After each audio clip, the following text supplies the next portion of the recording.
And please join me for the Pledge of Allegiance.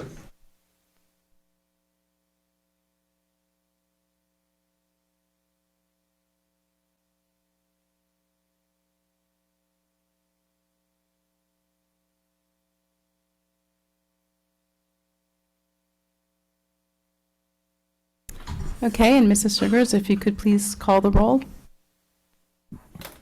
Mrs. Stratton. Here. Mrs. Fleischer. Here.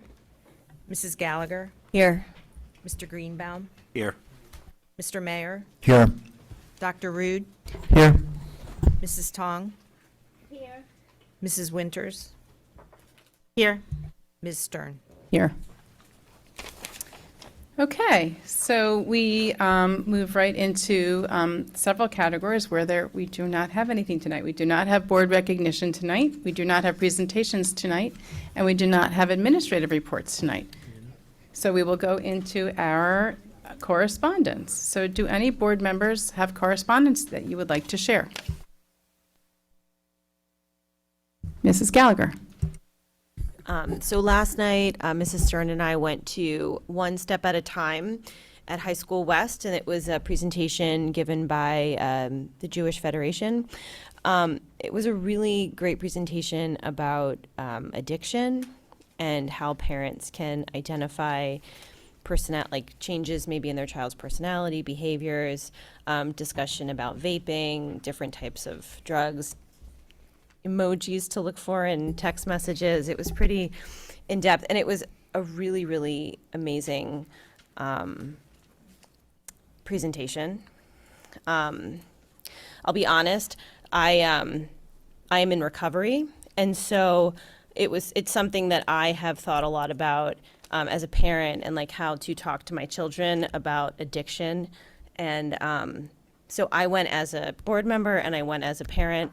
And my children are young, but I've already started talking to them about it. And so they said that the presentation will also be given at the middle schools. And so if anybody wants to go, I highly recommend it. It was really, really well done. So thank you. Thank you. Other board member correspondence? Mrs. Fleischer. I went to the West Art Reception. I think it was last Thursday, Thursday. And it was wonderful. And everyone can see the artwork is still up in Lewis here, and it extends from this end of the hallway all the way down and then into Dr. Malash's office, as well as the display case as you walk in. And it's amazing to meet the art teachers and see the talent that we have. And, I was very lucky to be there and meet a lot of the parents and students. Mr. Greenbaum. Thank you. Last week I had an opportunity to attend a meeting of CPEACE and participated in discussion and development of goals and metrics. It's really not too much to share at this point, but it was definitely a nice opportunity to work with the community for the betterment of our schools.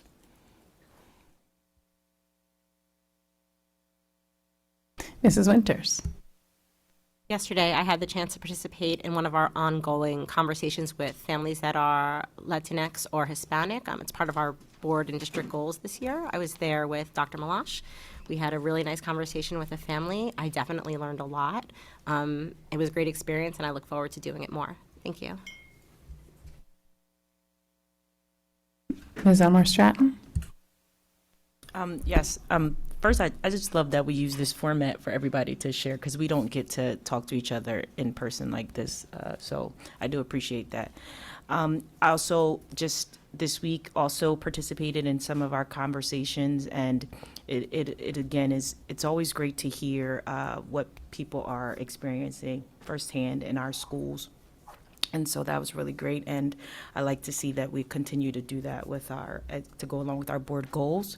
One thing I was going to mention during HR, because I never have anything to report in HR that can be shared, but there was a really great event that Principal Guy has been doing for quite a while, along with Rowan University, and it is something that's going towards our human resource goals in terms of recruitment of young people to come and be educators or be in education administration or operations in our district specifically. And it's something that I've been able to participate in, I think 2 or 3 times now. My son also participated when he was at the high school East.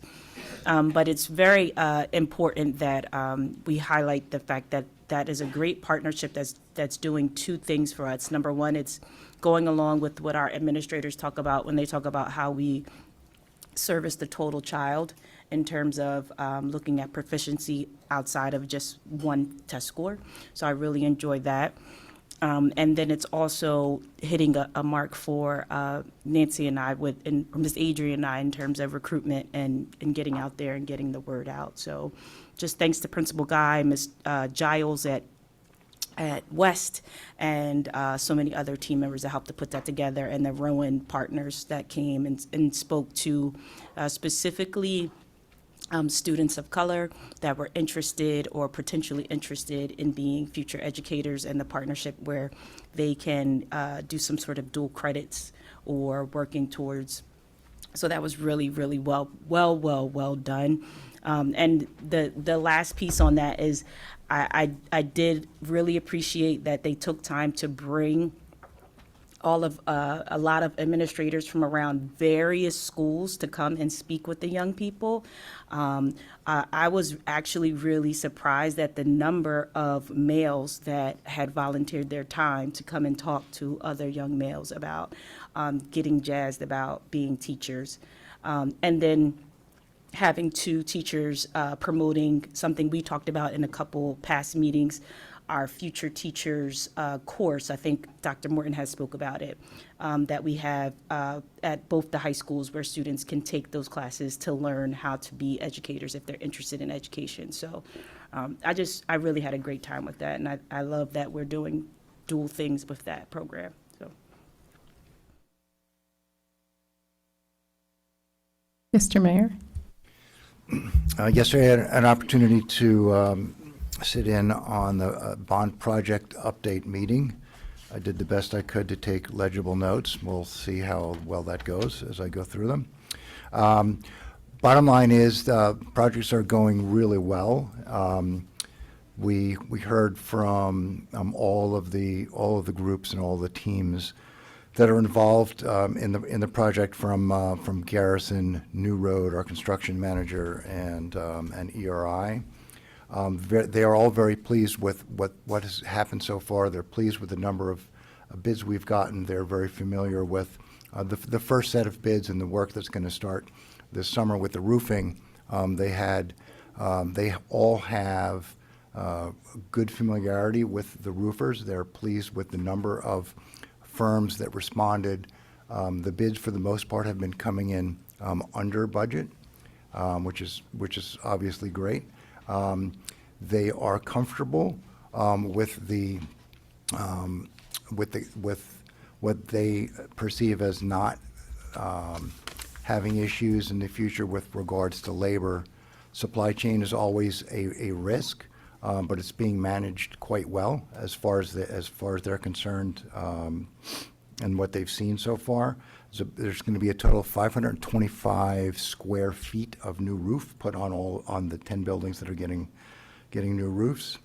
The East Stadium project, they were happy to report that there was a little bit of a delay with regards to getting approval of the township with regards to the lighting, because the township's lighting ordinance is quite strict, and the lights as originally sourced and originally designed looked like they were probably going to present a problem. So they've been going back and forth with the township and making changes and adjustments to assure the neighboring homes that the lighting will be within code. The township has cleared that apparently, so that work can begin. And that also includes new stands, new seating, about 1,800 total seats.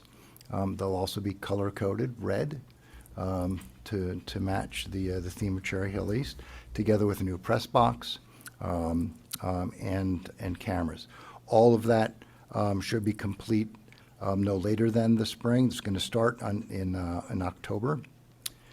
And let's see, they're also moving forward. Oh, they brought out some renderings of the APRs, the 6 new APRs. Looks really good. I rushed out the door. I would have brought some of those with me because I had swag from the meeting. They're really what they rethought the way the APRs are going to be placed, which will allow even more parents better view of the stage for stage performances. They've thought through very carefully the designs with regards to ingress, egress, security, HVAC, roofing. Really impressed with how much time and effort they've put into it. And they've also had numerous meetings with all of the principals at each of the schools who are pleased with these designs and are really looking forward to that work beginning. The plan for that is essentially to have rotating teams that are going to go from one APR to the next in order to be as efficient as possible in installing each of the different parts of the APRs, including the roofs. Also the bids are beginning to come in for the asbestos removal and remediation at Rosa, also a little bit under budget. It is anticipated it's going to start on the B wing, the first and second floor of B wing. That will also include brand new lockers. They are confident, and I know that's for those of us who have kids who actually put books in lockers, which apparently doesn't happen that often these days, given the weight of the bags that I'm occasionally bringing to students who might forget them. might, and they are nameless. Their last names may not be nameless, but their first names are. So that's also looking very good. They're also beginning to think through some very innovative and inexpensive ways to repurpose and to refurbish the currently closed or shuttered sort of half gym at Cherry Hill East. That's the dance studio. And finally, we had an opportunity to take a look at some new drawings for a couple of options that we'll be able to talk about sooner rather than later in order to take advantage of ESSER funds and ROD grants in bringing some pre-K classrooms online. There are a couple of broad options. We're not going to go into the details now. One would be to build I think was the total of it was either 6 or 9 brand new brand new classrooms, or to refurbish by essentially adding bathrooms into some of the classrooms that are already here. The two options, they're both fairly attractive. Out-of-pocket costs for the district with the new additions would be $3.6 million, not a small number. And to refurbish or repurpose existing classroom space would be $900,000. Those are the estimated actual cost to the district. Again, that would be the portion that we would be responsible for, because there's such a huge amount that would be covered by the state. Another small project that they talked about maybe looking at, and again, these are just things for us to think about for the future, would be improvements to the security outside here at the Lewis Building, to include an ability for visitors to come in and transact business without having to actually walk through the buildings, give it a little more security up front. The out-of-pocket cost of the district, they are estimating at roughly $300,000 for that. But again, these are just things that they're beginning to look at, that they want us to know this may be available, so we can talk about that in the future. But overall, really pleased with how much work has already gone on. Most of it, of course, is going on in the background because we don't control all of that at this level. They've also were able to update Cherry Hill Tomorrow, so those who have been interested in going on that website to see what's happening can see that all of the projects now are there. So you can take a look at Cherry Hill tomorrow and you can see what's scheduled, exactly what's going to be happening at each of the schools, what the timeline is. And they're going to start as we get more and more artists, whether it's the renderings or diagrams up, they're going to be able to put those up as well, so people have a little more vision to actually see what's going on. But it was a really great meeting. We're meeting once a month, and as things continue, we'll look forward to giving more updates. Well, thanks for those updates. Those are great. Good to keep knowing what's going on. So I had a few activities that I participated in. So I went to the Pinkerific party. Well, it's Pinkalicious book, but it was called the Pinkerific Party. The Pinkalicious books, yeah, which were a fan favorite in my house for a period of time, long ago. And I stopped in. It was a fantastic event hosted at West by the Kingston PTA. There was fantastic participation, lots and lots of kids, very busy, loud, hot, just as you would imagine, a room full of elementary school kids having the time of their lives in an evening. So we had a local student author, Truman, a little boy named Truman Dodd, who was signing books with his mom. And then also two other authors, Victoria Kahn and Virtuous Cornwall, who were also children's book authors. I believe Victoria is the author of Pinkalicious. There was bear stuffing, teddy bear stuffing table that was packed. Yes, there was. And there was also cupcake decorating table, which was not as packed as the bear stuffing table, which is cool. It was a great night. So I was just there for a little bit, but it was really cool. Lots of activities, lots of happiness. Real kudos to Kingston PTA for putting that on.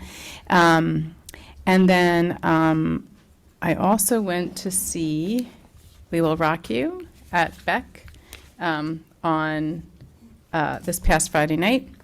Also a packed house, lots of kids, lots of excitement. As often is the case, especially in our middle school and some of our high school shows, lots and lots of students participating, excited, engaged on the stage, happy, having a great time, doing a great job, lots of talent, and lots of families to support them, and teachers and staff. So it was just a lot of excitement that night. It was a great night. And then in between, there were quite a few meetings that I participated in, a couple of meetings with families who are from Latinx or Hispanic backgrounds. That was part of meetings with Dr. Malash.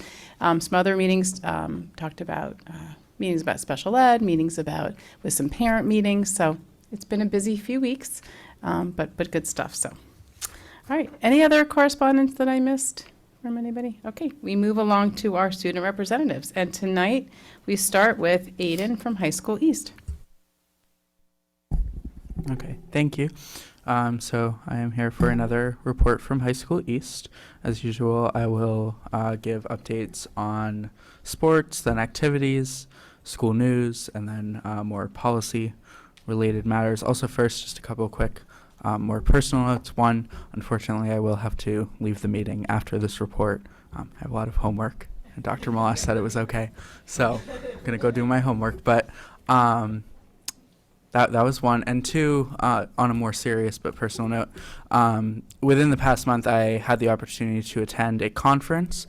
So I guess it's my own little correspondence. I actually flew to San Diego and attended the Amnesty International USA conference for this year. And it was very impactful and I think very relevant, especially with recent news.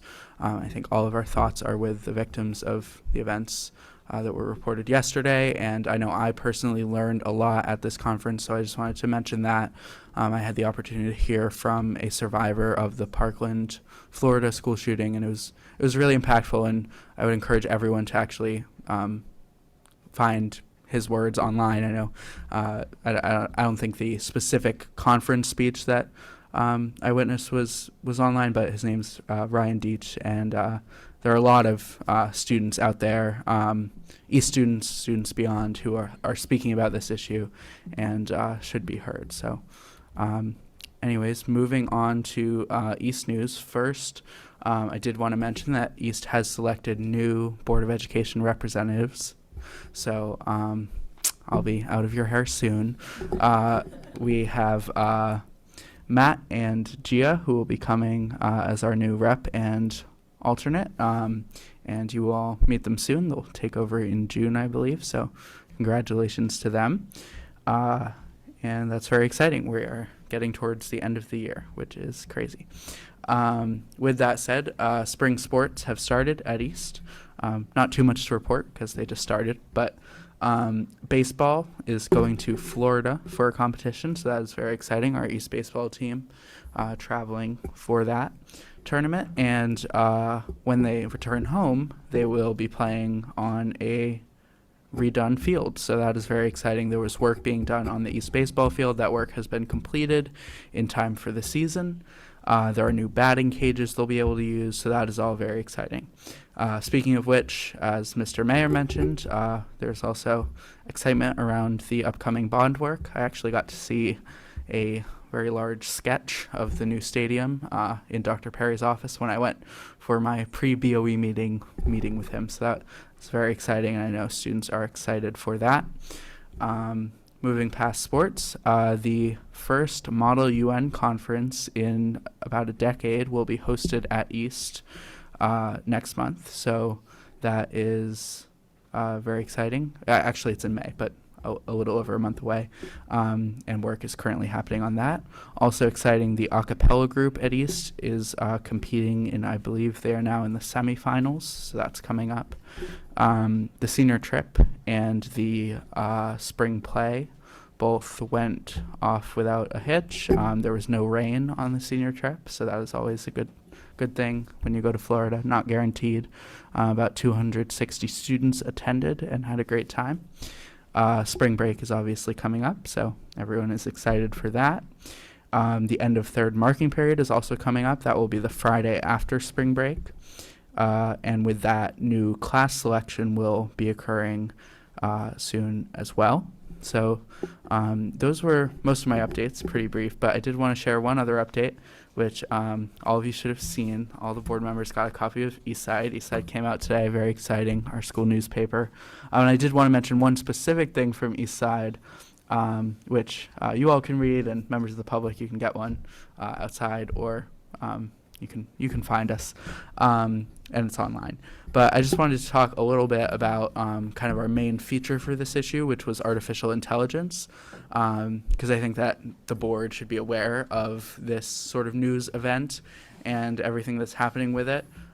So very briefly, you're welcome to read the full article later, but it has definitely been a big topic of discussion at East among students, among staff, administration. Everyone is talking about artificial intelligence because you may have heard or may not have heard that there is new technology that has come out in the past few months that can write for you, basically. So it will write your essay for English class. That's the not so good part. It will also provide like stimulating exercises, and you can ask it for tips for studying, and so there are good and bad implications that educators are grappling with, but I just wanted to highlight that technological news because it definitely, we have a long story talking to teachers about it, talking to administrators, and they're already bracing for the impacts, already feeling the impacts. I've already seen someone in one of my classes today was, I don't think the teacher noticed, but was doing their homework with ChatGPT. So, it is definitely coming. It has already arrived. And so that is some not East-specific news, but education-relevant news. And I encourage you to read everything in Eastside. This is probably our best issue of the year. There's a great story on something that I think is relevant always, but especially with my role here as the student rep to a board of adults. We have I think it's might have broken the record for one of the longest articles ever published in Eastside about bridging the generational gap, talking about how people of different generations are adapting to changes in society. So some great things to read there, some great things going on with our sports and activities, and that's all. Thank you so much. Thanks, Aiden. That's helpful. And yes, I think Chat GPT is a very important topic that we're going to have to continue to grapple with as a school district, for sure. Point out that, Aiden, you had told me that the first story on there is written by AI, right? Yeah, you're not supposed to spoil that. Oh. Spoiler alert! Kind of a big secret. And actually, everything I just said was written by AI. No, it wasn't. I actually wasn't. It actually wasn't, but it could have been. It could have been. You never know anymore. Well, that's the amazing thing. So lots more to come on that, but yeah. Thank you. Highly educated educators are having trouble discerning Chat GPT written items versus human written items. AI will determine whether or not whether or not it was actually AI generated or thank you. So for anyone looking for a future career path, there's are never-ending jobs in AI. I would say at the very least in tech in general. Okay, thank you, Emily. You've been patient. Why don't you if you could please give us the West report. Thank you. So we don't have much going on, but for academics, we just had the NJGPA testing that was held on between March 14th and March 17th for all the juniors. So the freshman, sophomore, and senior classes followed a 2-hour delay each day through that week, and everything went really well. It was a successful testing period, and we thank all students and staff for their cooperation. In athletics, as Aiden said, the spring season is just getting started. For West, it looks pretty promising. The girls lacrosse had a scrimmage against Haddonfield on Thursday, March 23rd, and boys lacrosse had their first scrimmage this past Monday, yesterday, against Mainland. Boys and girls track is also looking forward to their first scrimmage against Haddonfield on Wednesday, March 29th. Now going to the arts, we just had the Lightning Thief play that premiered on Friday, March 16th. We had 2 casts that both did an incredible job, and they finished out their string of performances on Saturday, March 25th. On that last show on the 25th, Mr. Mark was honored for his retirement on the show. It was heartwarming, touching, and emotional as we say good luck to him on his next chapter in life. In School News, we have the Italian group took a field trip to Rutgers, New Brunswick to their Performing Arts Center, and our seniors just left today for Disney, so they leave tonight, and we wish them a wonderful trip. DECA is currently fundraising to send students to ICDC in Orlando, Florida in late April. Come support the DECA fundraiser at PDQ on Thursday, March 30th from 11 a.m. to 9 p.m., and don't forget to mention Cherry Hill West DECA. The freshman dance was also held on Saturday, March 9th and went really well. The Principal's Advisory Council has been meeting for the past few weeks, working with Dr. Morton. Students on this council will be working with staff members on various committees ranging from school beautification to health and wellness committees to bring about positive changes out west. And lastly, we have spring recess coming up, starting Monday, April 3rd, and we wish everyone a wonderful break. Thank you. Thanks, Emily. That's great.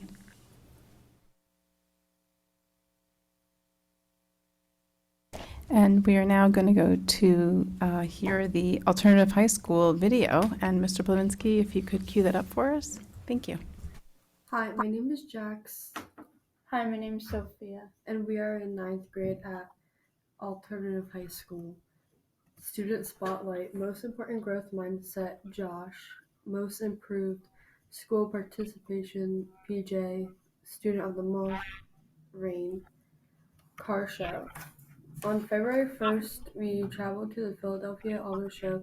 Students rode in different cars such as an electric Volkswagen, a Jeep Renegade, and an off-road course. Custom Alley featured people who have amazing custom cars and put them on display. We got to see custom cars by celebrities. Meek Mill's Lil Uzi Vert, his custom car was the coolest of all of them. It looked like it came out of a video game. And Stephen Scherer. Roller skating trip. On February 16th, staff and students went roller skating at Hot Wheels Skating on Deal Road, previously known as the Cherry Hill Skating Center. Hot Wheels has added a game room as well as a cafe. Students were treated to free skating, pizza, hot dogs, unlimited soda, and a game card. While some of our staff members still had their childhood moves from the 80s, everyone was able to get onto the rink and have some fun. Students and staff cannot wait to go back to Hot Wheels when we are able to go again. Bowling. We have continued to spend Thursday afternoons at the big event bowling. Playing in the arcade and these Thursday events give staff and students the opportunity to build relationships and have some fun during these cold winter months. Valentine's card sale. Students and staff made Valentine's cards using handmade out-of-cut blocks, print carvings, shapes, and mixed material. Thank you to everyone who purchased cards during our handmade Valentine's card sale. Career exploitation. On February 24th, 2023, tattoo artist Mike Sages visited. He discussed his portfolio of work, the impact of tattooing, and the science involved to students and staff. Tattooing is one of the earliest visual art forms and a means of self-expression that has been around for thousands of years. Mr. Sages was a great presenter and he really took his time to answer questions and responded to students and staff. He said he was thrilled to have the opportunity to share his experience with students. This presentation offered a non-traditional career pathway that integrated the fields of art and science. Some things we are looking forward to in the future are March 7th, Philly Mosaic of Illusions, Yoga Thursday at Homegrown Yoga, hiking and mosaic in progress.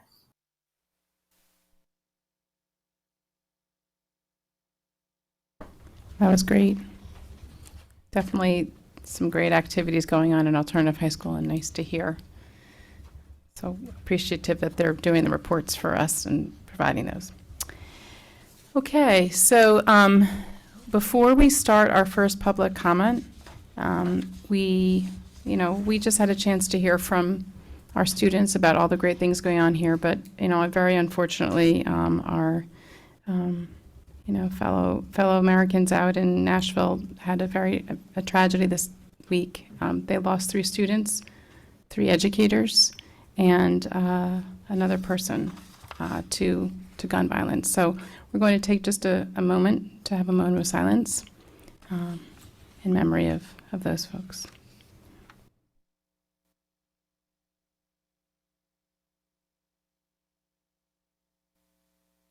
I really hope we don't have to keep doing these. Okay, we now move on to public comment. This is our first public comment. There will be 2 opportunities for public comment this evening. This first public comment session is for board action items only, so items 13 through 16. There will be another public comment section for any topic specific to our school district at the end of this meeting. If you are a student in the district, you may comment on any agenda item during the first public comment period.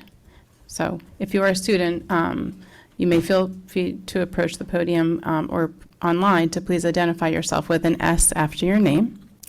If you would like to speak now, please identify the agenda item and clearly state your name and municipality. We will alternate between speakers here in the room and those who are online. Each speaker will be given a maximum of 3 minutes to speak. The timer on the screen will indicate the amount of time you have remaining.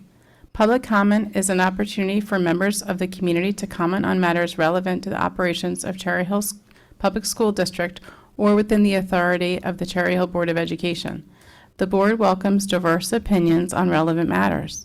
Under established federal law governing reasonable restrictions on speech in public forums, statements which demean individual community members or groups, or which are irrelevant to the operations of the school district or repetitious, will not be permitted. Community members who would like to present information not relevant to the school district are always welcome to communicate directly to the district superintendent, board president, and all board members via email or alternative means. Okay, and with that, long introduction, we will go to our first public comment opportunity in the room. I'm looking to see if we have anybody at the podium. Okay. If you could please state your name, your municipality, and the action item that you are speaking on. Rick Short, 14.7, the approval of the consultant, the construction consultant. Is the mic on?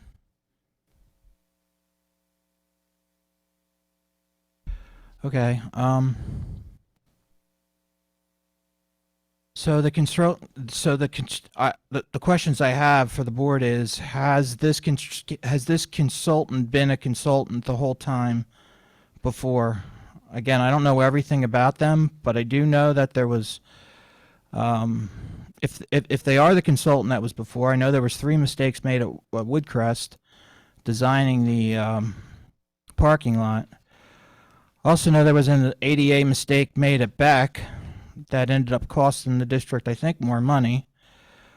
And are these people the people that decide what's coming up next, or is it the architect? Because it's things like the windows at West. Why aren't they being replaced? Is that the decision of the consultant, or is that the decision of the architect? And the other thing is that I do know that they even came late to their meeting, so I don't know if these are the best construction consultants if they're making these minor mistakes. Thanks. Okay, and we will go online and looking to see. All right, no hands online, so we come back to the room. If there's anybody who would like to speak during first public comment, please approach the podium.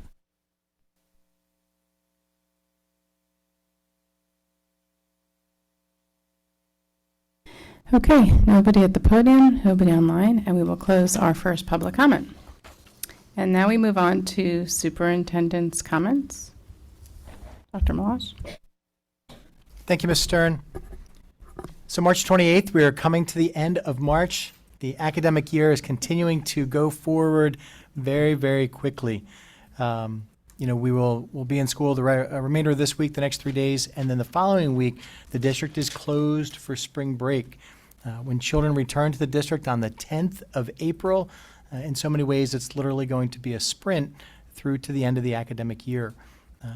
Our middle schools and high schools are getting ready to prepare for graduation. The ceremonies are being planned, and before we know it, they will be on top of us. So I encourage everybody, when your children come home, talk to them about their school day, ask them what they're doing, ask them what they've learned, be involved in the schools that your children attend, and be involved in the district. Please pay attention to the things that are on the district website and on the calendars. I encourage you to get out and to see the spring sports. We have wonderful spring sports going on at both of the comprehensive high schools and at all 3 middle schools. There are lots of competitions that are going on. I encourage you to take even the younger children to go out to see them. There will be additional shows, plays that are coming up, and the One Act Play Festival at both High School East and at High School West later in the spring. Musical concerts at the elementary schools, the middle schools, and the high schools. And I always encourage folks at the end of May to check the calendar, go out and see the art shows that are put on display at both High School East and High School West. It's absolutely incredible what our students put together and work in so many different medium during the course of the year. So check the calendars. There's lots of things to get involved in during the remainder of the academic year. Thank you, Dr. Malash. Okay, and now we move on to our action agenda. And Mrs. Winters, if you could please move the CNI agenda. Sure, thank you. The superintendent recommends, and I move the following. 13.1, approval of attendance at conference and workshops for the 22-23 school year. 13.2, approval of out-of-district student placement for 22-23 school year. 13.3, approval of professional service agreements for the 22-23 school year. And 13.4, approval of a professional service agreement between the Cherry Hill Board of Education and Cooper University Healthcare. Do I have a second? Mr. Mayor, are there any questions? Seeing no questions, Ms. Sugars, can you call the roll?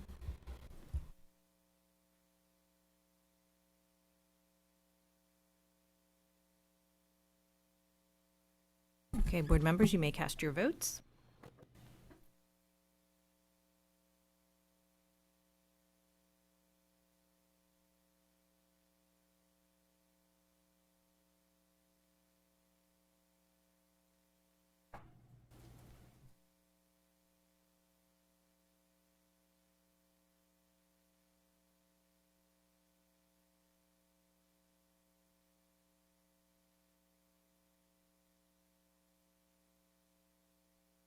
Mr. Shaka, I didn't get upset. Yes, so for my. All right, we have a unanimous yes vote. Okay, thank you. Mr. Mayor, could you please move the BNF agenda? Certainly. Superintendent recommends, and I move the following. 14.1, approval of minutes from February 24th. 14.2, approval of minutes from February 22nd. 14.3, approval of minutes from February 28th. 14.4, resolutions. 14.5, financial reports. 14.6, resolution for the award of bids. 14.7, a resolution for the award of RFPs. 14.8, resolution for the award of transportation. 14.9, approval of the Cherry Hill McKinney-Vento DCP&P students out of district for the 22-23 school year. 14.10, acceptance of donations. Do I have a second? Mrs. Fleischer, are there any questions? Seeing none, Mrs. Sugars, would you open the voting? The online voting is open. You may cast your votes. I'm going to vote no on 14.7.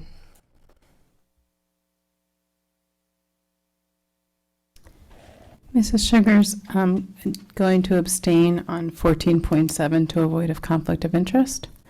And I'm just making sure to, I'll come back to you with, I may have one more coming back to you.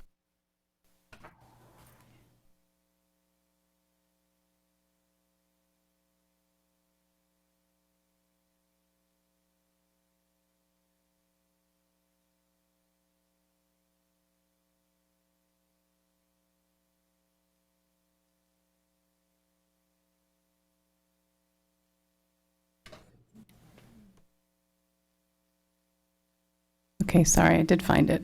I'm going to abstain on the bill list for Jewish Federation to avoid a conflict of interest.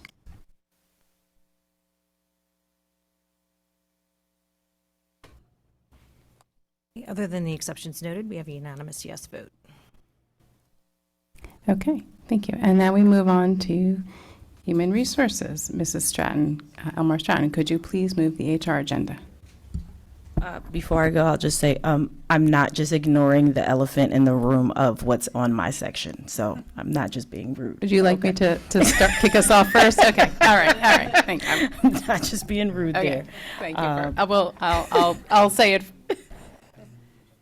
Move the agenda Yeah, first. okay. The experts say move the agenda first, and then we'll get. That works for me. Thank you, okay. Thank you. Superintendent recommends, and I move the following. 15.1, termination of employment certificated. 15.2, termination of employment non-certificated.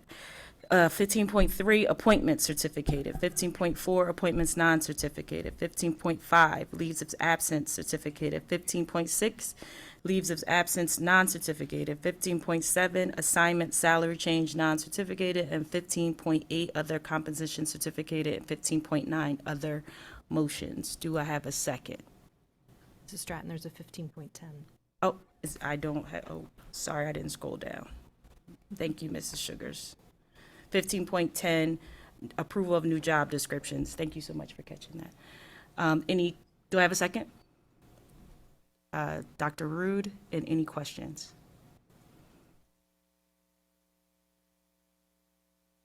Okay, Mrs. Sugars.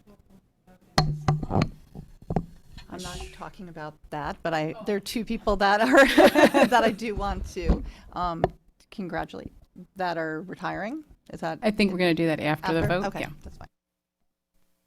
You can do it now. Okay, now we're getting mixed signals. Are we doing it now or are we doing it after?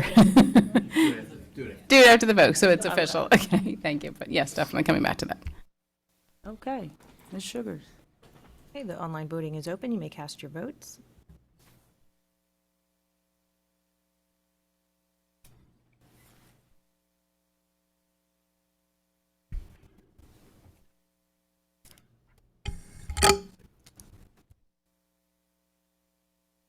And we have a unanimous yes vote.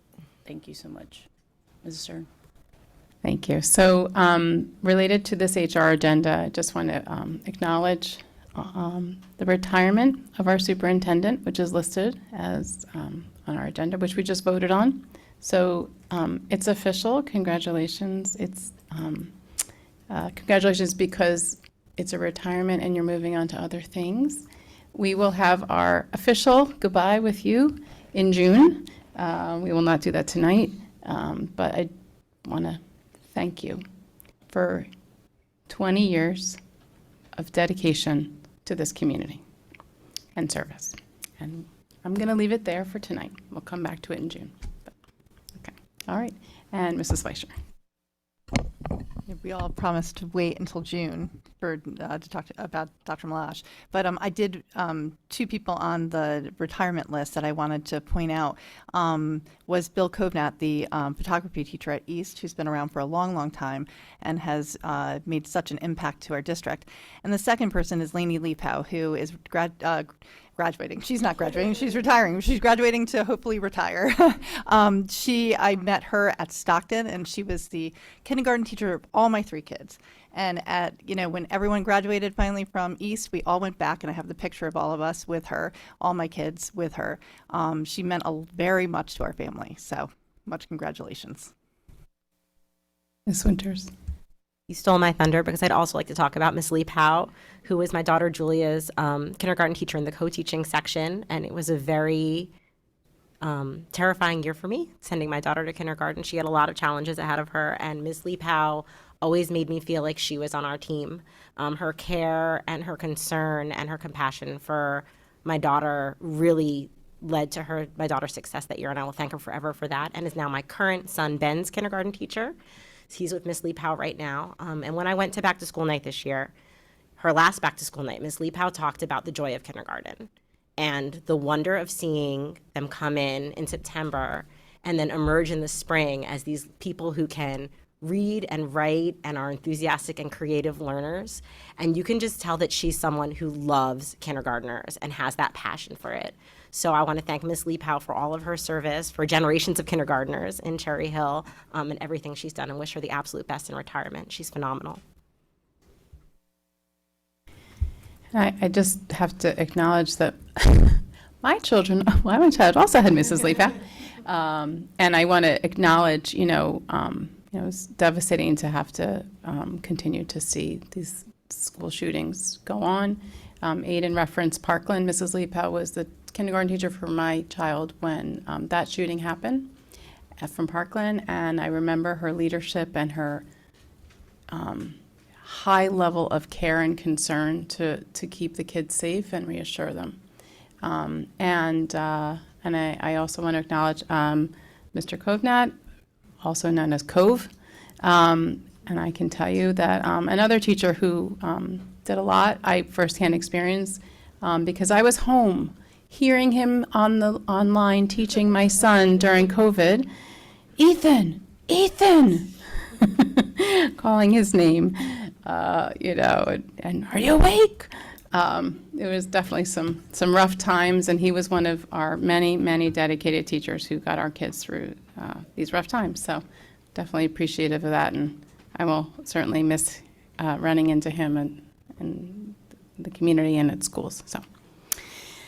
Okay, enough memory lane. Let's move along, I guess. We will go to policy and legislation. So, Mrs. Fleischer, if you could please move that agenda. Thank you. The superintendent recommends, and I move the following. The approval of 16.1, approval of harassment, intimidation, bullying, investigation decisions. Also, I needed to say that on HIB decision 243304, the bond made a decision to reject, what did you say? Oh, the board. I'm like, sorry, I have the bond in my head after thing. The board, not the bond. The board made the following decision to reject that HIB, 243304. Then on 16.2, the approval of harassment, intimidation, bullying hearing decision. 16.3, the approval of the waiver of regulation 2340 field trips. And 16.4, second reading of policies. Do I have a second? Mrs. Winters? Any questions? Well, I have a question, so thanks, Mrs. Fleischer. Actually, I wanted to say something real fast about DECA. We are actually passing that tonight in in the policy and legislation. And it's something that's very important, the approval of the waiver of the regulation for the field trips for DECA for Orlando, Florida this year. I just wanted to say both the high schools, East and West, have done an amazing job. Mr. Mayor, was a volunteer this year, which was great. My son went to the DECA national competition in Atlanta last year, and it takes so much time and effort of these advisors, amazing effort, and a lot of effort from the children and support from the families. So I just wanted to say thank you very much. All right, so I guess I'll take back the floor for myself. And any further questions? Seeing none, Mrs. Sugars, can you open the voting? Board members, you may cast your votes.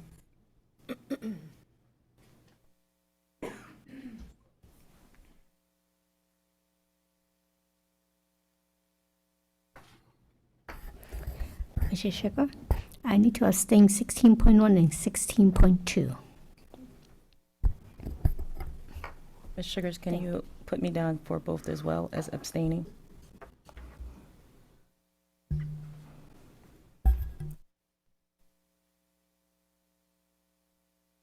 Other than the exceptions noted, we have a unanimous yes vote. Thank you, Mrs. Sugars. And Mrs. Fleischer.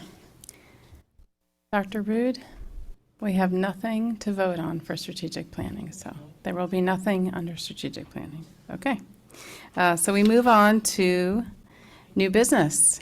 And we do have an item for new business, and that is we are now moving into a time where we will need to start our search for a new superintendent. So we are tonight going to have a little bit of an overview. Mr. Green, our board solicitor, will give us a little bit of an overview on a couple of items that we want to have a brief discussion and agreement how we move forward, so we can start the very early stages of this process. So, Mr. Green. Thank you, Madam President. So basically, at this point, there are two tracks that we're going to be pursuing. One is that the board needs to locate and retain the services of an interim superintendent. There is a cottage industry of retired superintendents of schools out there who basically go from district to district and come in as an interim. We want to find the right candidate, someone who basically has obviously prior experience as a superintendent, preferably in a large district. Our goal is this is not someone who is going to be a placeholder.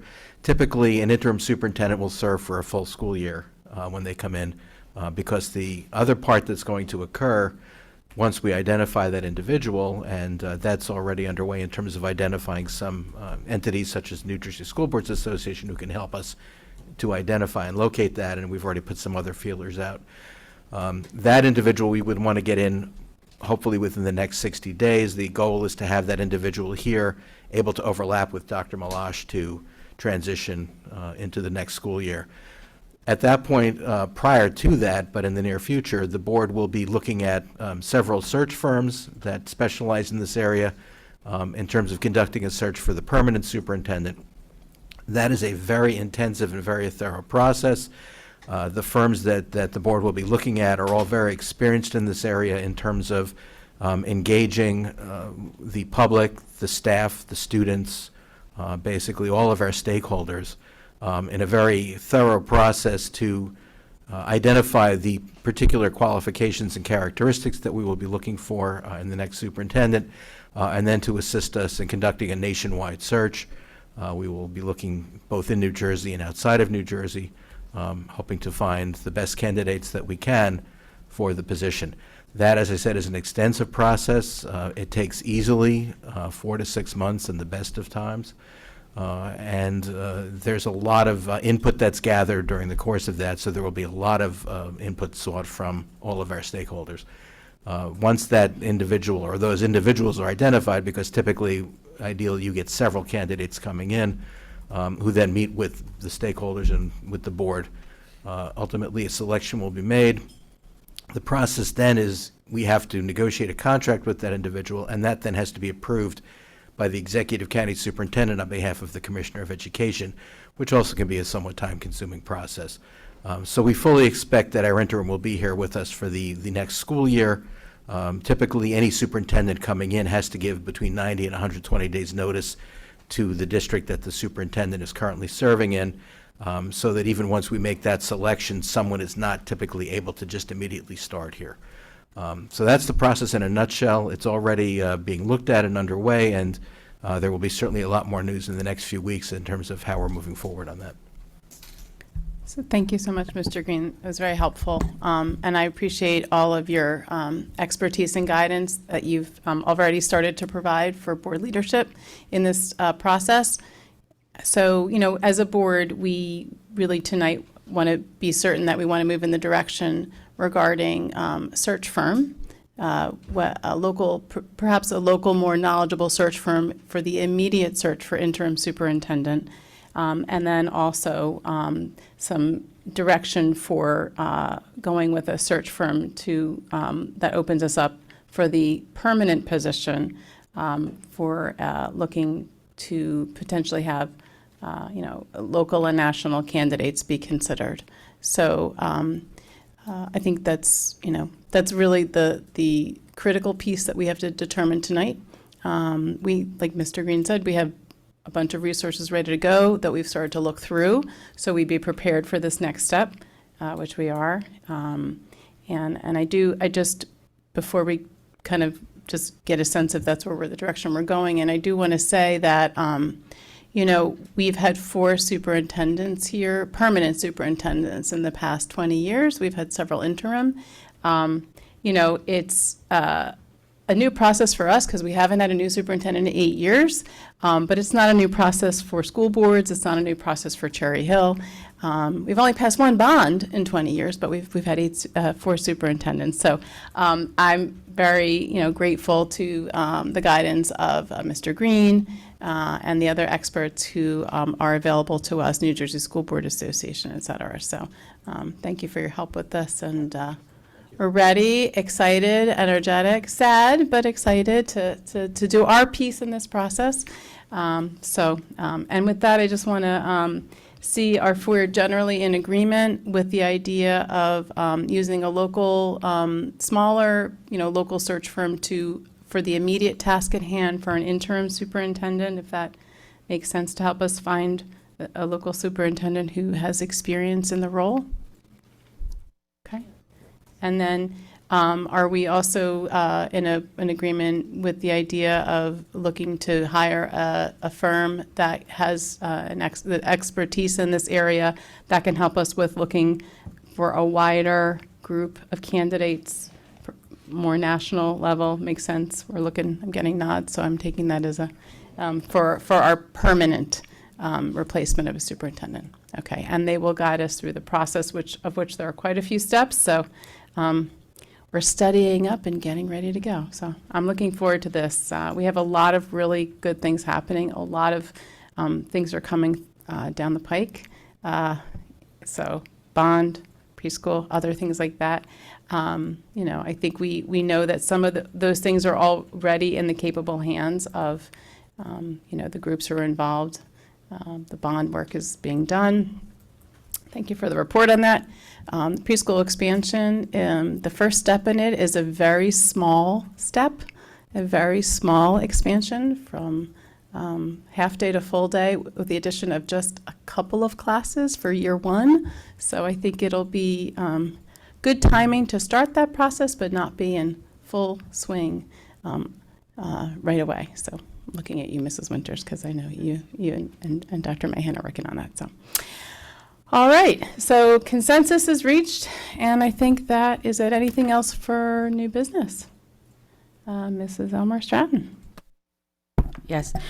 So one of the things I didn't know, or I'd like to put out there to everyone is if it's possible, where in which committee, and maybe Paul would know, would we begin to start, I guess, for lack of what a bird's, retaining, God bless you, retaining some of this information that we've had, as we've been going through all these different processes. We've had a fairly new board. As the community's changing, we no longer have, board members that are here for 10, 15, 20 years and what kind of things. And in the same token, Cherry Hill being a district that has once had a record of having teachers or administrators be here for year on year on year on year on year, now we see that that is no longer the case.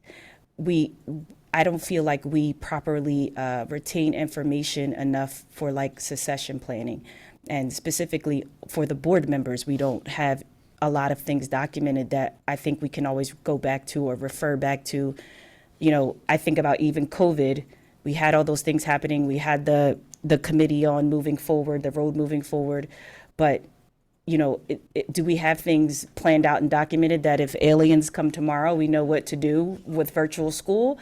Did we sit down and do a SWOT analysis of what worked and what didn't work so that the next board is not reinventing the wheel? So I don't know if maybe that belongs in one of the committees to start thinking about how we can just do better documentation for succession planning, because we're losing a lot of institutional knowledge in this 2023. The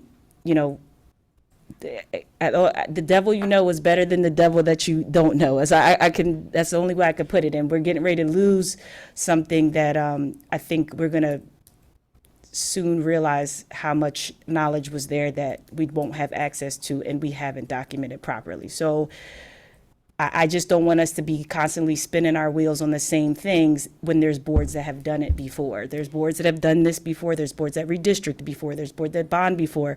And I feel like we spend a lot of time wasted redoing things that have already been done. And it's because we haven't properly documented or succession planned. And now with two heavy hitters of institutional knowledge going to be gone in July, I'm feeling a little bit worried about things that we don't know from years past that could really help us to move the needle and not waste time.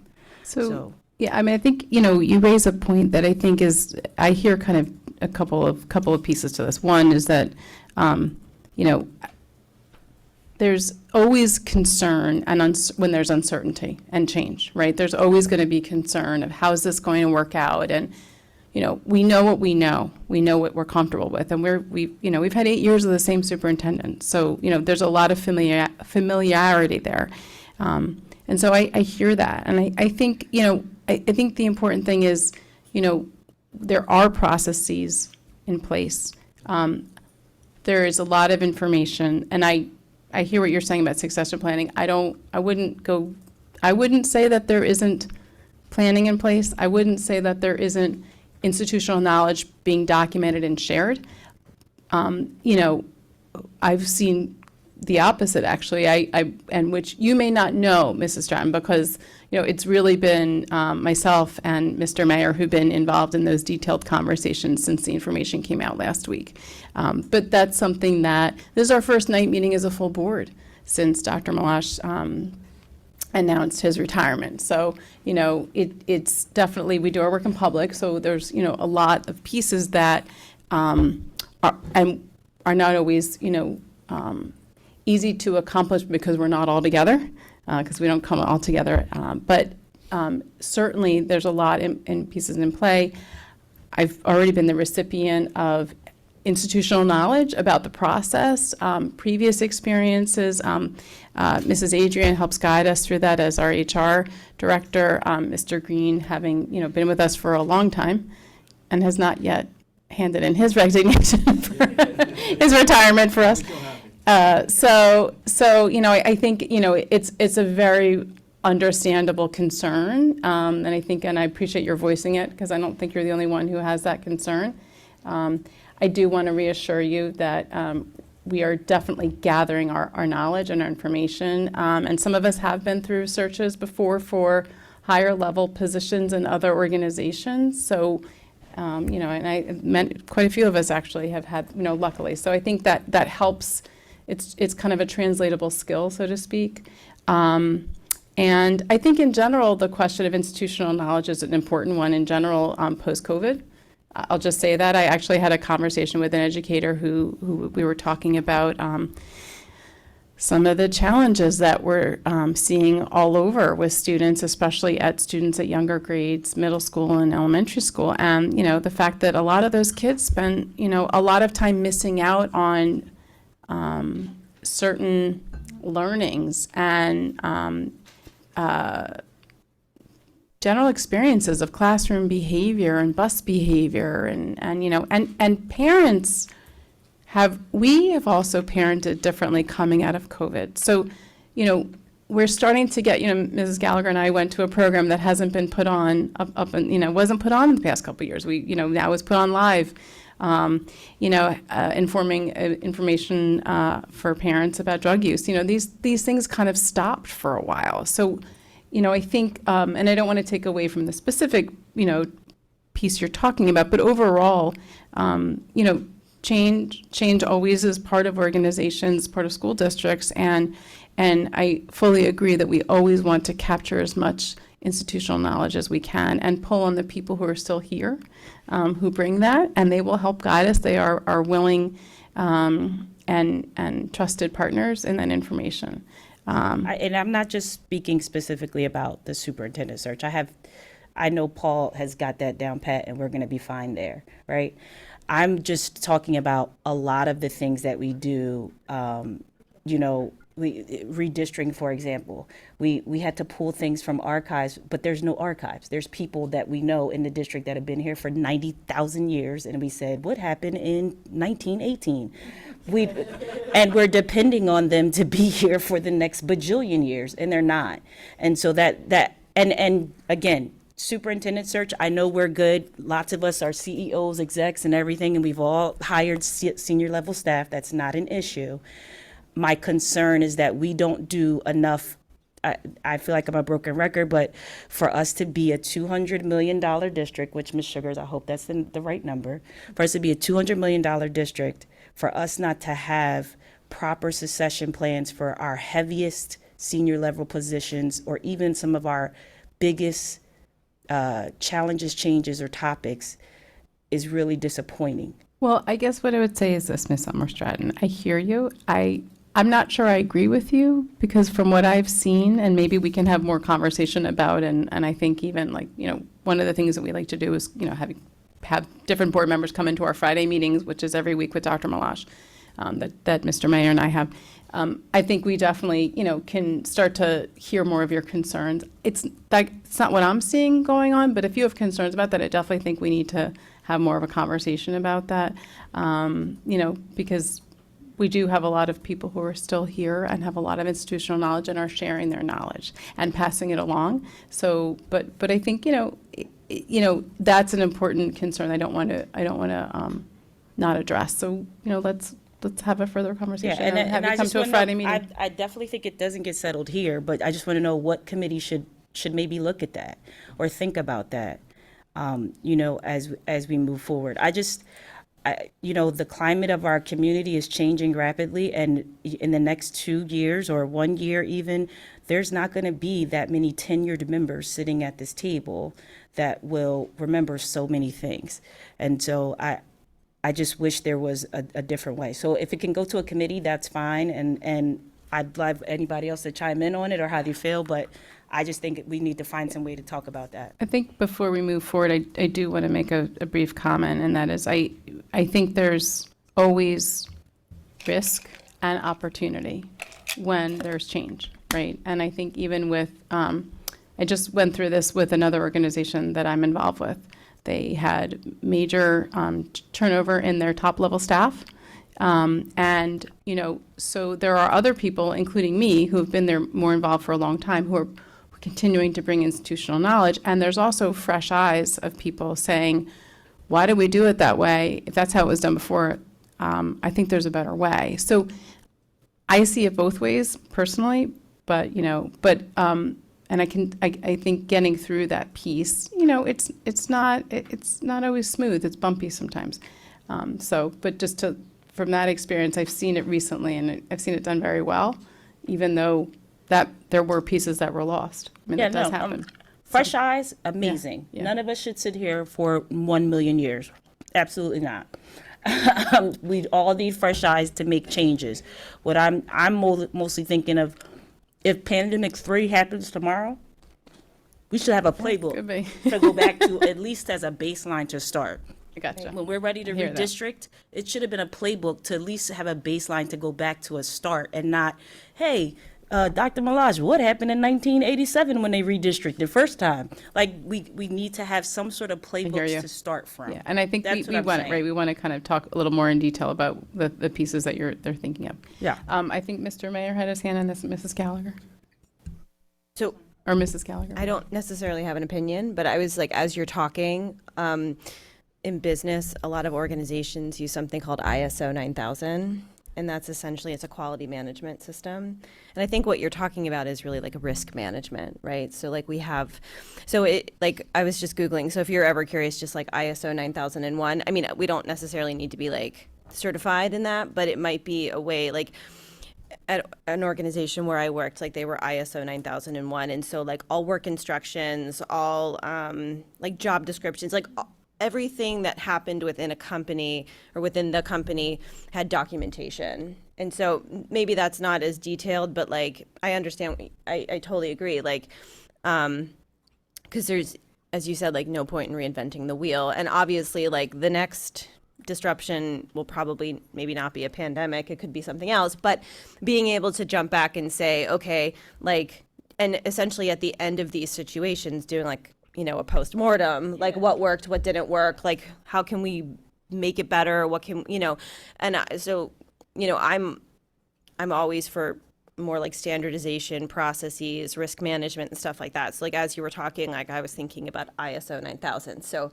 I don't know how that like would necessarily work in a school setting, but like if you consider like the standard functions that we do and just kind of like using that as a framework. Yeah. Thank you. You're welcome.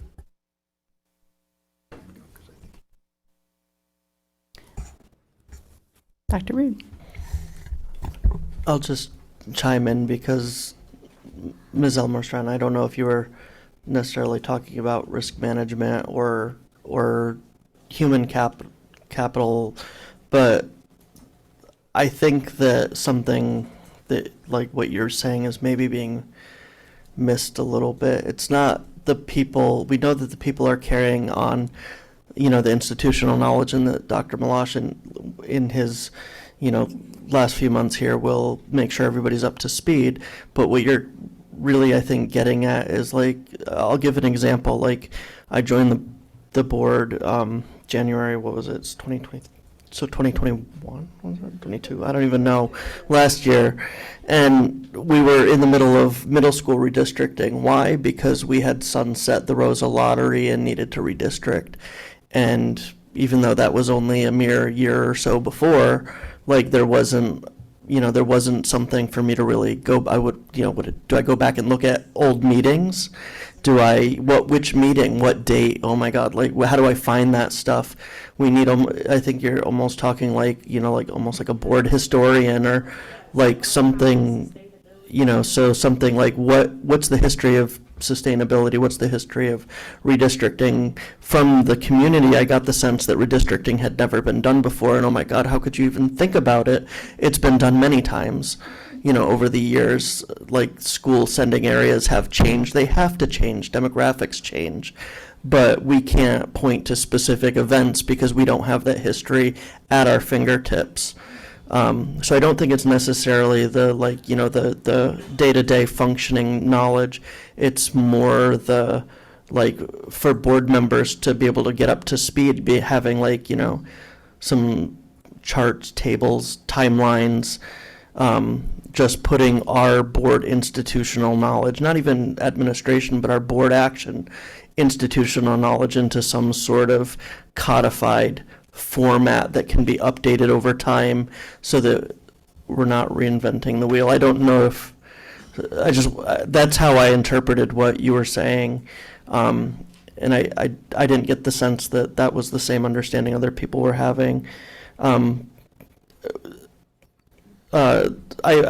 mean, curriculum committee, strategic planning policy, those could all be possible places for such a discussion. I think it would be great to put more detail to the discussion, to, what kind of things should be codified for the board, for the next board member that comes on to be able to say, hey, what's going on? Okay, let me look at this. Right. I just wanted to. Yes, say no, that. and next time I will talk to you and Mrs. Gallagher and have you speak for me when I need. Okay, got it. Oh, so I just actually want to respond to I think the strategic planning sounds like a good place. Mr. Mayor and I were conferring briefly, and I think it's a good thought. I think you raise a totally separate point, which is the challenge of, the Board of Education having new members every year, right? We have new members every year, or new seats open every year. And I think, I know that in my leadership, I have continued on processes that were put in place last year that had never been put in place before. You guys get it every Saturday from me. You get the email every Saturday, and you get the rolling calendar, and you get the issues profiles. There are 2 documents that we work off of to keep track and ensure that we're on track with our committees, to make sure that we're on track with our, that we know activities that are coming up that we get to be involved with and engaged with. That was a process that was brand new last year, and for those of you who were not on the board the year before, you wouldn't know that. So, but I think, and that was an important process that we carried on through last year. There's other processes that we've started. So that's kind of where I think about like what works and what doesn't. What do we want to continue in terms of not losing things, and also what's helpful with fresh eyes. I think process is extremely important. It brings consistency. It brings reliability. And you certainly, as a researcher, I'm sure you know that very well. But I think those of us who work in businesses, we know that too. So good discussion, good points, really good points. Sure. So just to kind of make that more clear, I owe Mrs. Sugars an agenda for our next board meeting anyway. I'm the slacker here, yeah. So next April, because of spring break, I think we're just doing committee of the whole on that second Tuesday. So when I send Mrs. Sugars an email, we've been talking about communication issues in strategic planning, and I'll make sure that, that's a part of that overall communication topic. I'll make sure that we put that in there to start that conversation a little bit more thoroughly in April. Okay. And I appreciate that, and we'll continue on with that. Mrs. Winters. Just from a C&I perspective, just because that's my little corner of the universe. You're on the committee, you know that we've been trying to do sort of a look back, look forward. Dr. Mahan and Dr. Morton have been phenomenal in educating us about past processes and where we are in process with different changes in C&I. And I've been trying to articulate the need to know, what did we do? Like, what are the changes that we made? How do we know if those changes worked? Like, what was the effect of those changes, and how can we continue to grow? So I think, even though I only have that small chunk of it, what you're talking about, like, I don't have redistricting in my committee, that's Ms. Fleischer's committee. I think we're trying to build that institutional knowledge into the committee, because again, like, we can't think about what comes next in C&I without knowing what we just did and if it worked or not. And then once we have that knowledge, my hope is that we'll continue to put forward a plan to see where we're going for the next few years. So I completely agree with you, and I've been trying to put that piece in place, because as any of us who have left a job know, when the person leaves, it shouldn't be like somebody start over again. When I built a brand new youth ministry program over a decade at my parish. When I left that youth ministry position, I transitioned it to somebody else, but I had tons of documentation I gave them about who to call for this, how do you do that, here were the calendars I used, like all of that knowledge. So my hope is that no matter what happens with CNI in the future, that the thing that we're building will be able to be passed on to the next members, the next iteration of that committee, and they can pick up that ball and run with it. That's something I feel like we should have in each committee maybe, because if Dr. Mahan and Dr. Morton tomorrow are like, I'm going to go teach cats how to knit and don't work here anymore, then who do you go to ask those questions to? You see what I'm saying? So it's No, like, it's absolutely we true. have to have some sort of plan to document things, and I think we're seeing it now firsthand of like, this is what happens when we rely too heavy on human capital as having all the knowledge. Yeah, and I think it's building that structure into the committee process so that it's not like every January we wake up and it's like we're starting all over again and nothing happened in the past. As if we're going to wake up on January 1st, 2024, and it's like, oh, look, who knows what happened last year, but we're starting all over again. Here are my new ideas. Right. Can't be like that. We'll never move forward. Right. And let me be clear. I think we have been extremely blessed that we have committed admin teams, we have committed central office people, we have committed teachers, staff, paras, everybody that comes to Cherry Hill. It's just been a historic thing. You stay in Cherry Hill. Ms. Einhorn is sitting here. She's been a board member like 10 million years ago, but she's still at every meeting. It's just something that happens. It's just something that happens in Cherry Hill. People want to stay, but I don't want us to continue to take that for granted.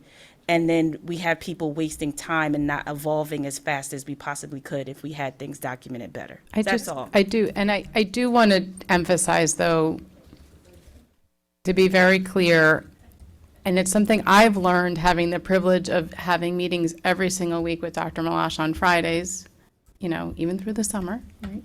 And many other meetings and opportunities to speak with Dr. Malash and the staff, the very dedicated staff that work here. I do want to clarify, there is a lot more that we don't know about on the daily runnings. There is a whole lot. I hear what you're saying, because so much of it we wouldn't know about because we don't get involved in the day-to-day running of the schools. But I really want to recognize, that I don't want the message to be that those things are not documented, there's not long history, actually, we've seen presentations, and we've seen, here's 8 years back in tabs of this happening 8 years ago, and here's the progression 10 years ago. As a matter of fact, even through our redistricting presentations, we were given a very long history by one of a very long-standing staff member here, Mrs. Cohen. And on the board side, if you look at some of the documents we send out, on the spreadsheets, you will see last year's as well. You can click on that tab. So we're carrying forward through good processes, and there's a lot of that. So I just want to say, and that's because, what's happening on the staff side, the administrative side, is a lot of that work already. We just often don't know about it because we're not involved in some of that granular level. So anyway. Good discussion. Any more for new business? Okay. Any more for old business? Anything for old business? That's the next item on our agenda. Okay. All right. We move on to second public comment. This is the second public comment section where you may comment on a topic beyond our action agenda. If you would like to speak now, please clearly state your name and municipality. We will alternate between speakers here in the room and those who are online. Each speaker will be given a maximum of 3 minutes to speak, and the timer on the screen will indicate the amount of time you have remaining. Public comment is an opportunity for members of our community to comment on matters relevant to the operations of Cherry Hill Public School District or within the authority of the Cherry Hill Board of Education. The board welcomes diverse opinions on relevant matters. Under established federal law governing reasonable restrictions on speech in public forums, statements which demean individual community members or groups or which are irrelevant to the operations of the school district or repetitious will not be permitted. Community members who would like to present information not relevant to the school district are always welcome to communicate directly with the district superintendent, board president, and all board members via email or other alternative means. If you are a student and you would like to speak, I would kindly ask that you put an S after your name if you're online. And with that, I will go to the first commenter in the room. If you could please state your name and your municipality. Harvey Vasquez, Cherry Hill Township. First of all, good afternoon. I'm very happy to hear that the elephant in the room was addressed. As we all know by now, our current superintendent will be leaving at the end of the school year. My family and I wish you well in your future endeavors. However, it is my belief that a lot of the issues facing our special education community are deep-rooted within this administration. I would ask that the school board perform a national search. It's important that you guys do that. I'm happy to hear that that is what's planned.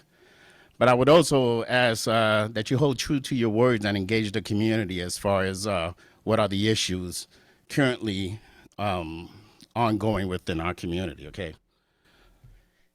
As we all know, there are many important tasks that are on the agenda for the school district administration.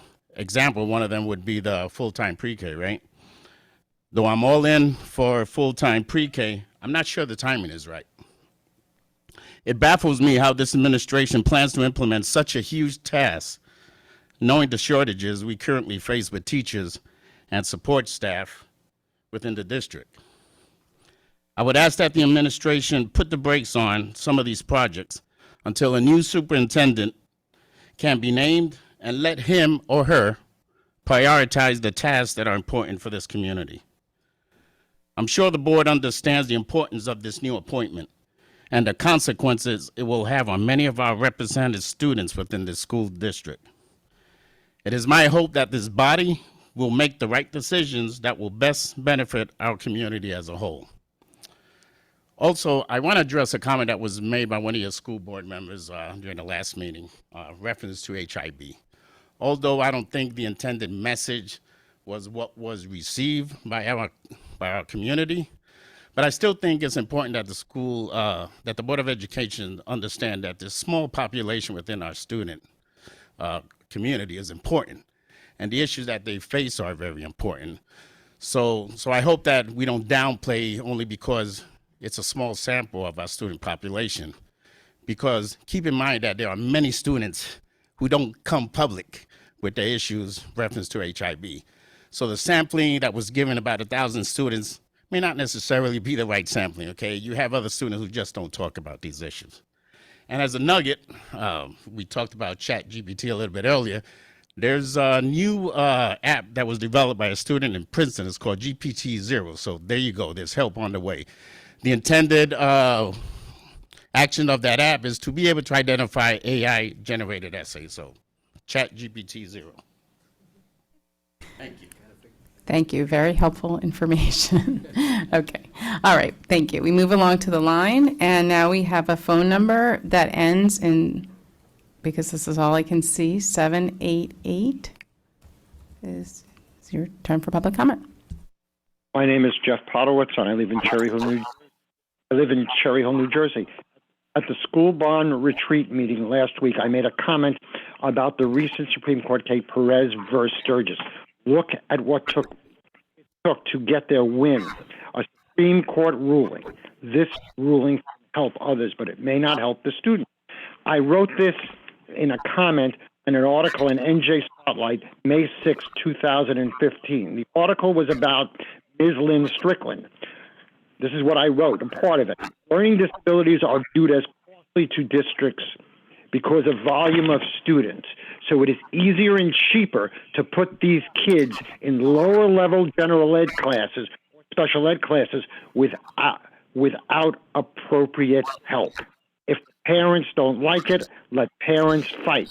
The districts have the lawyers on speed dial and have deeper pockets than the parents. It is all about money. Note, a number of years ago, I was complaining to someone about the way families, children that have IEPs or 504 were being treated in this district, in the Cherry Hill School District. I was told, this was an answer I got, people in Princeton would not put up with that. So, we are not Princeton. That's true. Their equalized tax rate with bond debt is 0.97. Our equalized tax rate without the bond debt, 1.93, basically double. Basically double. And that is without the debt service. So it will be more double. Thank you very much. They get a lot of value for their dollars. They definitely do improve. Thank you very much. Bye. Thank you. Okay, we go to the room. If there's anyone who would like to approach the podium.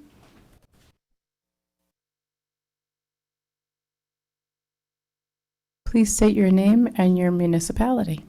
Hi, I'm Jennifer Sharman, and I am a Cherry Hill resident.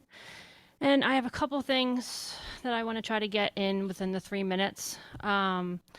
First, with the four people that actually mentioned about, having something more like a workflow or things like that, I think you guys are spot on, and I appreciate you guys voicing that, because to me, I thought that would already be in place, but actually speaks volumes that it's not.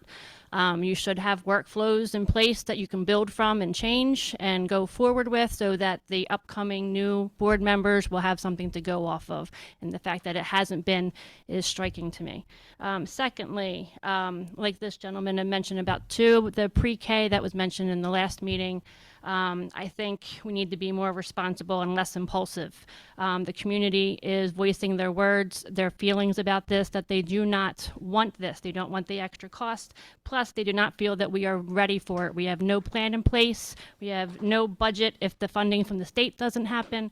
And we have to fix what we have going on in our schools now, particularly even with our children that have disabilities. We have nothing going on for them, and it's disgraceful. Secondly, Dr. Malash, thank you for addressing my email regarding the Narcan. There are still some questions that I know I haven't gotten back to you yet. I still would like to know how many staff members will be or are currently trained or will be trained to administer Narcan.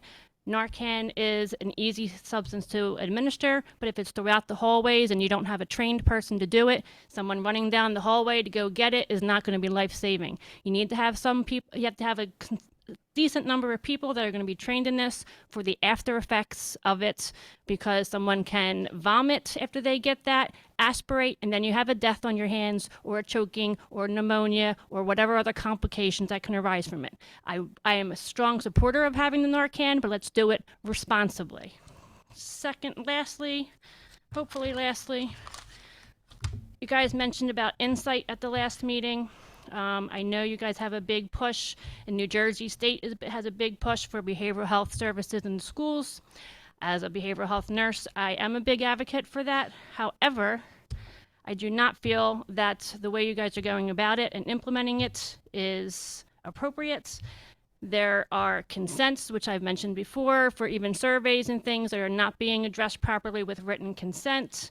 And my concerns are more so for people who are going to be profiled. I feel as though you guys don't have the knowledge, and I don't know how this training is even going to take place or what people you're going to have in there, but we don't want our students profiled and being put and stressed out into these situations and having these evaluations for no reason. Thank you. Okay, and now we go to the line. And Dave K., if you could please say your name and your municipality. Yes, good evening, Dave Kuzmanis, Cherry Hill. I'd like to make a comment, a bunch of comments tonight, if I could get it in. Ms. Stratton last week talked about the differences that parents need to know about HIB versus code of conduct. Just want to let you know that anytime a student is asked if their penis is tiny or if they're a lesbian, that to a parent and a student is bullying, even though in your eyes it may be code of conduct. What I want to did some research, just letting you guys know that there's a strong link between bullying and suicides. There are currently about 6,000. Sorry. There are currently about 6,000 students in the grades 6 to 12 according to a report done by the Cherry Hill Board of Education, January 2020, that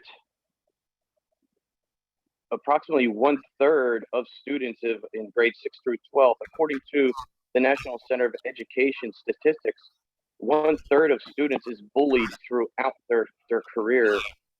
So in New Cherry Hill, currently, if we have 6,000 students from 6 to 12, currently 2,000 feel they're being bullied or filling out HIBs, but in the eyes of the law, as you put it, that it doesn't fit an HIB, it fits a code of conduct. But in the family's eyes, it's still harassment, it's still intimidation, it's still bullying. Because if I went to work and asked another employee about their genitalia size, I would be terminated for harassment, which is the first word in the HIB. So what I think we need to do is, yes, let's educate the students a little bit better. Let's also see if we can get a support group together for these parents that are going through your HIB investigation and are getting these letters that saying nothing found, even though there's video of these young girls doing whatever they're doing to a child, asking them about their penis size or if they're a lesbian or how they identify. Excuse me. I think we need to support these kids and not just send a letter home saying, have a nice day. We don't believe what you're saying. Even though the code of conduct might give them a little slap on the wrist, in essence, these kids are getting away with whatever they're doing, whether it's the bus, the playground, in the hallways. I think we need to support these kids. Have a nice night. Okay, and we go to in the room. Is there anybody? Okay. Ann Einhorn, Cherry Hill, New Jersey, the dinosaur. On a serious note, I am really concerned about the pre-K expansion that you're entertaining for this coming school season. You do not have a plan. I think it's very treacherous territory given the current needs in our district, counting on a grant and a lot of moving parts. The per pupil amount is unknown. Who gets to go to the first year? Are you going to do a lottery? Because we know how well that's worked in our town. The transportation to different sites for 4-year-olds. In the future, you're going to need 116 classrooms just for the projected 1,700 students in 5 years. I really believe it's going to have a negative monetary impact on current students post-COVID who need the help now, K through 12. You budgeted $750,000 from the extra state funding in your budget that you sent to the county. The ones who need help now are the ones who need that money if you are really concerned about those test scores of a couple of months ago. I call it a scarcity of educational support. I want to talk about the budget, which for some reason people do not want to go to 2%.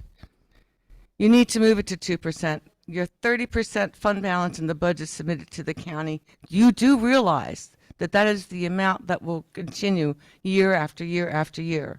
Your special ed costs are up 7.4, basic skills and bilingual is up 9.5, and transportation currently at 11.3%.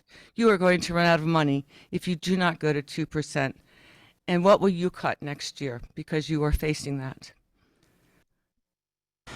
You can't rely on state aid, and I will say I have never, ever, ever heard anyone thank a Board of Education for not going to 2%. But most importantly right now is finding a new superintendent who will run our schools. In the meantime, you're going to be working with an interim superintendent who is not knowledgeable about a lot of educational expectations of Cherry Hill. Our kids are at stake. Not you as a board member, but our children and their educational access. The next year is going to be tough, but working with an interim superintendent is miles away from working with a regular superintendent. I've been there, I've done that. It's not easy. Thank you. Okay, and we go to the line, and we have Jen. If you could please state your name and your municipality, your full name and your municipality. Can you hear me? Yes, we can. This is Jen Nadio, Cherry Hill, New Jersey. Um, First of all, congratulations to Dr. Malash. I know I saw you this week, but I still wanted to congratulate you. Um, Second of all, I'm very concerned about wording that is used in this on this board. Apparently, from what I heard last week or I'm sorry, 2 weeks ago with Miss Elmore Stratton, I, I, I'm really concerned about. It sounded to me like you were just reading out of a book instead of listening to, and it wasn't just her. You were not listening to the children and the parents who keep showing up and explaining to all of you how they're being treated. The fact that one high school has in lots and lots of things, including robotics that I know that Miss Stern worked very hard on getting, and the other high school doesn't have it. They don't have different things. I was shocked when I heard it from these students of what's happening. A lot of things have to change. A lot of you have to start. The board has to start talking to parents. You really do. And I don't know. I'm hearing that there's some PTA possibilities. That's fantastic. But you really need to know where all these families are coming from. I also wanted to express something that I express every single year. Budget's coming up. I know I have a minute left. There are no caps for the out-of-district placements. When you see that very, very large number and everyone gasps, or you see these programs for the special education community and everybody gasps, your numbers are higher. You really need to dig. Your numbers are higher of students in special education than what you're actually seeing. You really have to dig as a board. And there is no cap, and families don't want to go out of district. I wish there were more services in district. There aren't. My own son wanted to come back into district and couldn't. So when you're looking at that, if you have any questions, you can always call me. I can share with you what's going on with these families in special education. And this was my personal speech. I had nothing to do with Chicepta at this time. Thank you. Okay. All right, we go back to the room. And Hi, Rick Short, Cherry Hill. I'm going to start out with the most important number tonight. I hope the board can scrape up $150,000 out of a $500,000 budget. You've seen my proposal. I'm going to start tonight with 5 compliments. Thank you, Ms. Fleischer. Thank you for one-time voting and looking at the best for our kids. Thank you, Ms. Tong, for doing that too, voting for the best for our kids. I hope we can find this $150,000. Ms. Sugars, I want to also thank you for being very transparent. We might have different views on numbers, but we'll get there someday. We'll both understand. Sadly, deranged person from Tennessee with 7 guns. That was proven from the chief of police with mental issues. Created this horrible tragedy. The Parkland shooting is a perfect example of also mental health problems caused by restorative justice program that kept the shooter record clean and gave him the ability to shoot 17 people. Read the book, Why Meadow. I've spoken to Andrew Pollack about it. We really need to consider what we're doing for restorative justice. I'm not a proponent of this. So tonight, 6 Tennessee families grieve their loss. These losses will be for a lifetime. And loved ones in some other communities, in children, parents, and other towns are scared. I tell you, don't be scared. Cherry Hill Schools has done 90% of the job right for school security. I give high marks to our resource officers, Mr. Saporino's work, and and the enhancing, which one time really surprised me. I also want to thank Dr. Malash for doing this. Look, people, we need to reach 99%, and I'm telling you, $150,000 will reach us to 99%, because there's never really 100%. So I'm advocating for you to find $150,000 in this budget. I hope one of these board members come up and speak like Stephen Robbins would do. I hope somebody would be like Kimberly Friedel, who would buck the system. It's only $150,000. You know my plan. I really hope you take it. God forbid if something happens. It would not be good. And I'm right. If I'm right, I don't want to be right. I want to be wrong. I want to make sure these kids are safe. We're fortunate to have a school security.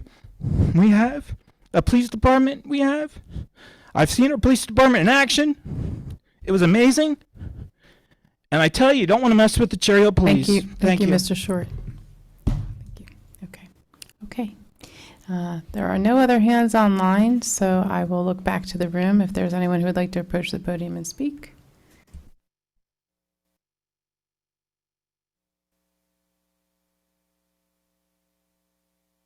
Yoni Irish Cherry Hill, first off, congratulations, Dr. Malash. It's really weird you not being here. You've been a presence in this community for a long time, plus your time as a student and everything like that. Definitely will be missed. My family and I are still not used to the idea of it starting to refer to you in past tense in this role, and also in terms of everything you've done for the library and just your advocacy across education, so thank you for that.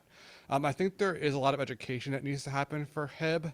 I still don't really understand it. And I think that's the starting point, is that it's a very complex law governed by the state of New Jersey. From my understanding, and I could be totally wrong, it's based on identity, and that starts the process. So if we could work with parents either through Parent University, obviously we can't make parents and guardians attend educational things as much as we keep trying, but if we can just get that information out and be able to refer to it to walk through the process.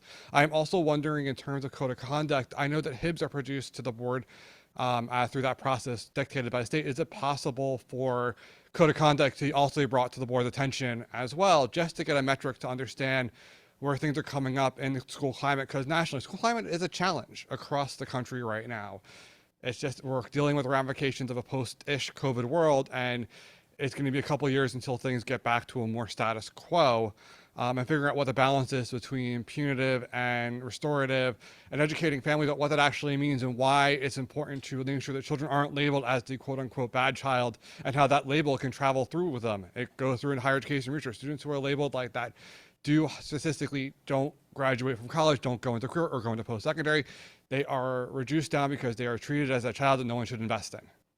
So there is a balance there, and working on it, because the education world that I knew I grew up in 20 years ago at this point in this community is not the same.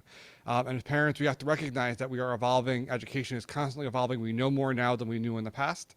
Just keep that in mind, and as board, try to work on that. I'm going to say thank you in advance. You are going to be putting in hours upon hours of more work, doing a superintendent search, unpaid labor. Which is unfair to all of you and your families. So as this search goes on, just want to advance say thank you to all of you for what you'll be doing, especially to Ms. Stern and Mr. Mayor, who will be leading that effort, and the HR. It's just, we've got a lot going on, and I am grateful. My family is grateful for all that you do. And just remember that when things do get rough, we do see it and we do appreciate it. Thank you. Thank you. Okay. We have no new hands on the line, and we have nobody new at the podium, so we're keeping it to one public comment per person. So. Okay, so you're welcome to email us with any other comments you have, and we're happy to receive your emails. Okay. Anybody else at the podium? Nobody else there? Nobody online? So we're going to close public comment. I do want to, before I turn it over to Dr. Malash, I do want to share that one of the most gut-wrenching parts, I would say, for me personally on board service is when we go through HIB review and HIB hearings. And there's absolutely a very intricate and complicated process related to the, I'm not going to get the name right, the New Jersey Anti-Bullying Bill of Rights Act, which is the real name of the statute that we informally call HIB. And we are going to be having a town hall from the board. We'll host a town hall in April regarding the topics, which are 3 separate topics, all overlapping: HIB, bullying, in the commonly used form of bullying, that word, and code of conduct. So more to come on that, but I think it's a very important topic, and it's very relevant to many conversations that many of us are having, many of our community members are having, many of our staff are having, and certainly parents are dealing with. So, okay, and I turn it over to Dr. Malash for superintendent's comments. Thank you, Ms. Stern. I really don't have a lot after the comments this evening, thanking everybody for calling in. I do want to let folks know that there is quite a bit of information on our website about HIB and about the process. There's information that's available in different languages. The website can be translated as well. Building principals, school counselors, the student assistance counselors at the middle school and high schools also have a lot of information and are always happy to provide additional insight and perspective about the process. Can't always get into details about specific incidents or specific times that happen, but can talk about the process and what goes through. Okay, thank you. Very brief superintendent comments. I'm wondering if they'll get briefer and briefer in the next 2 months. I won't say it. Okay. I would like to make a motion to adjourn. Do I have a second? Mrs. Fleischer, all in favor? Aye. Okay, motion carries, meeting is adjourned.